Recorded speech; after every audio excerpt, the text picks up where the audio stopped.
Hello दोस्तों, आज हम आपको गिरफ्तारी के बारे में बताएंगे। गिरफ्तारी आज़ादी का विलोम है। गिरफ्तारी किसी व्यक्ति के दैहिक स्वतंत्रता पर प्रतिबंध है। दैहिक स्वतंत्रता में उसका चलना फिरना, आना जाना या कहीं पे भी बेरोक टोक जाने का अधिकार होता है और भारतीय संविधान के अनुच्छेद 21 में यह अधिकार सुरक्षित हैं। अनुच्छेद 21 के अनुसार किसी भी व्यक्ति में देश का नागरिक और विदेशी भी शामिल हैं जो भारत में रह रहा हो, तो किसी व्यक्ति को कहीं पर भी आने जाने का उसके प्राण और उसकी दैहिक स्वतंत्रता होती है और जिसको विधि द्वारा स्थापित प्रक्रिया के अलावा वंचित नहीं किया जाएगा। यानी किसी व्यक्ति की आज़ादी पर प्रतिबंध जैसा प्रोसीजर में, जैसा प्रक्रिया में दिया गया होगा उसी के अनुसार होगा। दंड प्रशासन में, आपराधिक न्याय प्रणाली में दंड प्रक्रिया संहिता का बहुत महत्व है और दंड प्रक्रिया संहिता में किसी अपराध को उन्मूलित करने के लिए, समाप्त करने के लिए जो प्रक्रिया बताई गई है वो संविधान के अनुरूप है और गिरफ्तारी भी उसी का एक जुज है, उसी का एक हिस्सा है। किसी व्यक्ति को गिरफ्तार किए जाने पर उसके कुछ अधिकार होते हैं, उसकी सुरक्षा की जानी चाहिए। अनुच्छेद 22 में गिरफ्तार किए गए व्यक्ति की सुरक्षा के बारे में बताया गया है और ये कहा गया है कि किसी भी गिरफ्तार व्यक्ति को अधिवक्ता करने का अधिकार है, उसको अपने एक मित्र नातेदार से मिलने का, उसे सूचना पहुंचाने का हक है और उस गिरफ्तार व्यक्ति को रास्ते के समय को छोड़कर 24 घंटे के अंदर मजिस्ट्रेट के समक्ष प्रस्तुत किया जाना भी आज्ञापक है, मैंडेटरी है और 24 घंटे के भीतर गिरफ्तार करने के बाद उसे पहुंचाना ही है, प्रस्तुत करना ही चाहिए पड़ेगा। ये मैंडेटरी प्रोविज़न है, इसमें आवश्यक है। और गिरफ्तारी की जो प्रक्रिया बताई गई है कि किसी व्यक्ति को जिसे गिरफ्तार किया जाना है वो किस तरह से, किस ढंग से, किस रीति से गिरफ्तार किया जाएगा, वो मेथड क्या होगा, वो तरीका क्या होगा, वो प्रक्रिया क्या अपनाई जाएगी जब किसी व्यक्ति को गिरफ्तार किया जाना हो। जब किसी व्यक्ति को गिरफ्तार किया जाना हो तो उसे ओरली, उसे मौखिक तौर पर ये कहा जाएगा कि आपको गिरफ्तार किया जाता है, यू आर अंडर अरेस्ट। यदि वह व्यक्ति अपने आप को समर्पित कर देता है या ऐसा शो करता है कि वो भागेगा नहीं, बल्कि मन से, वचन से या लक्षण से ऐसा लगता है कि समर्पण कर देगा, तो किसी बल की आवश्यक बल की या बाह्य बल की ज़रूरत नहीं है। लेकिन अगर यदि वैसा नहीं करता है तो वस्तुतः उसे डिफैक्टो, उसे एक्चुअल में उसे छुआ जाएगा। छुआ मतलब पकड़ा जाएगा और या तो घेरा जाएगा, कन्फाइन किया जाएगा। इसी तरह से अगर गिरफ्तार की जाने वाला व्यक्ति महिला है तो महिलाओं के मामले और परिस्थिति असाधारण हो तभी उसे गिरफ्तार किया जाएगा। असाधारण परिस्थिति का अर्थ यहाँ ये है कि ऐसी स्त्री, ऐसी महिला जिसके ऊपर अपराध का आरोप है, जिसे गिरफ्तार किया जाना है, बिना वारंट गिरफ्तार किया जाना है, वो भाग सकती है, फरार हो सकती है या वो गवाहों से छेड़छाड़ कर सकती है, अन्वेषण में उसे ज़रूरत है उसकी, तब ऐसे औरत को गिरफ्तार किया जा सकता है, महिला को गिरफ्तार किया जा सकता है।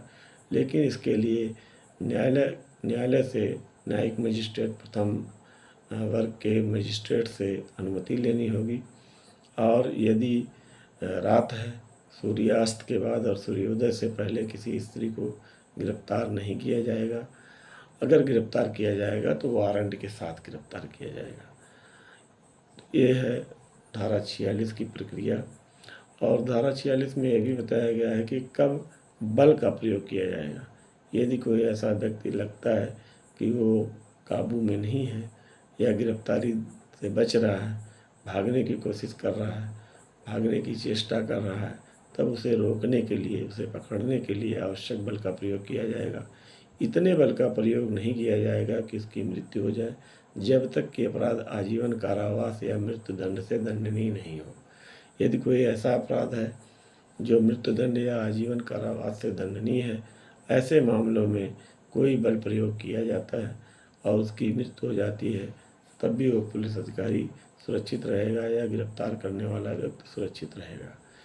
अब गिरफ्तार कौन कर सकता है विदाउट वारंट? गिरफ्तारी करने के लिए अधिकृत कौन है? तो दंड प्रक्रिया संहिता में 3 तरह के लोग बताए गए हैं, 3 लोग बताए गए हैं जो गिरफ्तार कर सकते हैं। नंबर 1 मजिस्ट्रेट है। मजिस्ट्रेट किसी व्यक्ति को जो उसके सामने कोई अपराध कर रहा हो उसे गिरफ्तार कर सकता है या करवा सकता है। इसी तरह से कोई व्यक्ति अपने सामने किसी व्यक्ति को जो कोई अपराध, संज्ञेय अपराध कर रहा हो, अजमानती अपराध कर रहा हो या कोई भगौड़ा अपराधी हो, उसे गिरफ्तार कर सकता है और गिरफ्तार करने के बाद स्थानीय थाने पर भेज सकता है या पुलिस बुलवा कर उसे हैंडओवर कर सकता है। इसी तरह से पुलिस अधिकारी भी धारा 41 में वो व्यक्ति बताए गए हैं जिन्हें वो विदाउट वारंट गिरफ्तार कर सकता है। तो धारा 41, धारा 46, अनुच्छेद 22, अनुच्छेद 21 इन सब के संदर्भ में एक बहुत ही महत्वपूर्ण माननीय उच्चतम न्यायालय द्वारा केस निर्धारित किया गया है, नज़ीर निर्धारित की गई है। DK बसु बनाम वेस्ट बंगाल राज्य 1997 का केस है, जिसमें गाइडलाइन दी गई कि किसी व्यक्ति को गिरफ्तार किया जाए तो उसके कुछ अधिकार हैं, उसका सम्मान किया जाए, उसकी सुरक्षा की जाए। जो मौलिक अधिकार हैं जो संविधान द्वारा गारंटीकृत हैं उन्हें जो है सुरक्षित किया जाए। और उसी गाइडलाइन के अनुरूप भारतीय संसद ने, पार्लियामेंट ने एक संशोधन 2008 में दंड प्रक्रिया संहिता में किया, जिसके तहत धारा 41 में अनेक संशोधन किए गए। जैसे उसमें नियंत्रण कक्ष स्थापित, प्रत्येक जिले पर नियंत्रण कक्ष स्थापित किया जाए कि थानों से कितनी गिरफ्तारियां हुई हैं, उन व्यक्ति के बारे में जानकारी हो जाए। कोई भी गिरफ्तार व्यक्ति का कम से कम एक परिचित हो, रिश्तेदार हो, हितदार हो, नातेदार हो, उसे बताया जाए। गिरफ्तार व्यक्ति को अधिवक्ता करने का अधिकार हो। किसी व्यक्ति को जो गिरफ्तार किया गया है उसे अपने अधिवक्ता से मिलने का, परामर्श लेने का अधिकार हो। इसी तरह से कोई भी व्यक्ति जो पुलिस अधिकारी द्वारा गिरफ्तार किया गया है वो अगर 7 वर्ष से कम के दंडनीय मामलों में वांछित है तो कुछ कंडीशंस हैं जिसमें ही वो गिरफ्तार किया जाएगा, अदरवाइज वो गिरफ्तार नहीं किया जाएगा। और गिरफ्तार किया जाएगा तो उसकी कुछ कंडीशन है। अगर ऐसा लगता हो कि वो व्यक्ति छोड़ दिया जाए तो गवाहों को धमका डरा सकता है, छेड़छाड़ कर सकता है, साक्ष्यों से छेड़छाड़ कर सकता है, फरार हो सकता है। अन्वेषण में उस व्यक्ति की ज़रूरत है तो ऐसे व्यक्ति को विदाउट वारंट गिरफ्तार किया जा सकता है। धारा 41 में और भी कंडीशन बताई गई हैं जहाँ पर किसी व्यक्ति को बगैर वारंट गिरफ्तार किया जा सकता है। जैसे 7 वर्ष या उससे ऊपर का अपराध का वो नामित हो, उस पर विश्वसनीय इत्तला हो, सूचना हो कि ऐसा आदमी 7 साल के ऊपर दंडनीय मामलों का अपराधी है, उसने अपराध कारित किया है। इसी तरह से उद्घोषित अपराधी हो, जिसके मामले में प्रोक्लेमेशन हो कि वो उद्घोषित अपराधी है, न्यायालय ने उद्घोषणा जारी की हो, अखबारों में निकला हो। इसी तरह से कोई व्यक्ति ऐसा हो जो मशहूर हो कि चुराई हुई संपत्ति रखता है, बेचता है। अन्य भी और कंडीशन है जिसमें पुलिस अधिकारी किसी व्यक्ति को बिना वारंट गिरफ्तार कर सकता है। कुल मिलाकर ये है कि किसी व्यक्ति के दैहिक स्वतंत्रता से बगैर विधि द्वारा स्थापित प्रक्रिया के नहीं वंचित किया जाना चाहिए। और इसी मौलिक अधिकार और विधिक अधिकार की सुरक्षा के लिए तमाम हाई कोर्ट्स और सुप्रीम कोर्ट ने केस डिसाइड किया है, जिसमें लीडिंग केस है DK बसु बनाम स्टेट ऑफ वेस्ट बंगाल।